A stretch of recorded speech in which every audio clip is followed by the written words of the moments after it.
পরিষ্কার কড়াইতে প্রথমেই দিয়ে দিলাম সর্ষের তেল। আজ হবে সোনা মুগ ডাল দিয়ে খিচুড়ি। এখানে কি আছে তোমরা নিশ্চয়ই বুঝতে পারছো। এখানটায় আছে জিরে, পাঁচফোড়ন, আর এটা হচ্ছে রাঁধুনি। এটাকে আমি ফোড়ন দেবো। এখন ফোড়নে দিয়ে দেব, তার মধ্যে দিয়ে দেবো এই শুকনো লঙ্কা। কেটে রেখেছি সবজিটা দিয়ে দেবো। ভীষণ ছেটাচ্ছে, একটু নুন দিয়ে দিলে আর ছেটাবে না। এর মধ্যে দিয়ে দেবো কিছুটা সোনা মুগ ডাল। এই মুগ ডালটা দিলে আরও বেশি টেস্টি হবে। তেলের উপর দিয়ে দিলাম। তেলের উপর দিলে ভাজা ভাজা হবে, খেতে আরও ভালো লাগবে।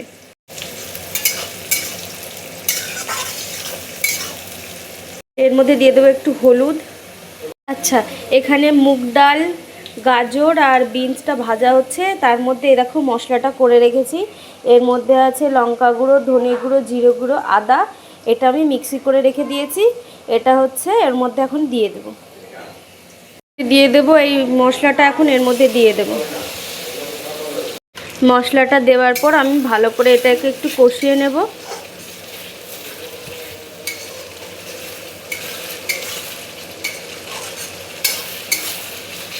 স্বাদ মতো চিনি দিয়ে দেবো, যাতে করে কি স্বাদটা ব্যালেন্স হয়। এর মধ্যে আমি এখন এই যে ছোলার ডাল সেদ্ধ করে রেখেছিলাম, ছোলার ডালটা দিয়ে দেবো। এটাকে ভালো করে নেড়ে দেবো। এই যে চালটা ধুয়ে ভিজিয়ে রেখেছিলাম, চালটার জল ঝরিয়ে দিয়ে দেব। চালটার জল ঝরিয়ে নিয়েছি, এটা দিয়ে দেব। দিয়ে এটাকে ভালো করে নেড়ে দেব। ভালো করে নেড়ে নেওয়ার পর একটু হলুদ দিয়ে দেব। চালটা দিয়ে আমার কষানো হয়ে গেছে। এর মধ্যে এবার জলটা দিয়ে দেব।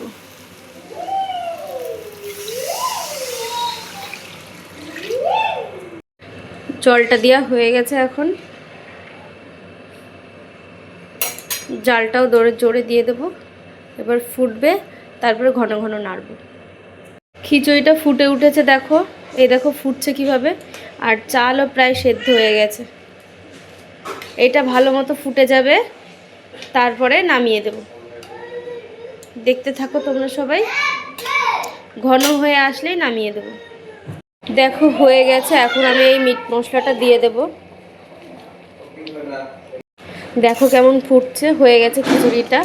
একটু ঝোলঝোলি নামাবো, একটু পর খাবো, যেহেতু শুকনো হয়ে যাবে। আর এমনিতেও একটু ঝোলঝোল খিচুড়ি খেতে ভালোই লাগে। ব্যাস, এই হচ্ছে রান্নার কমপ্লিট। এখন সবাইকে খেতে দেবো। এই যে খাবার হয়ে গেছে, এখন সবাইকে এই যে খাবারটা দিয়ে দেবো। এখন খাবারটা হয়ে গেছে। এই অহনা আয়, অহনা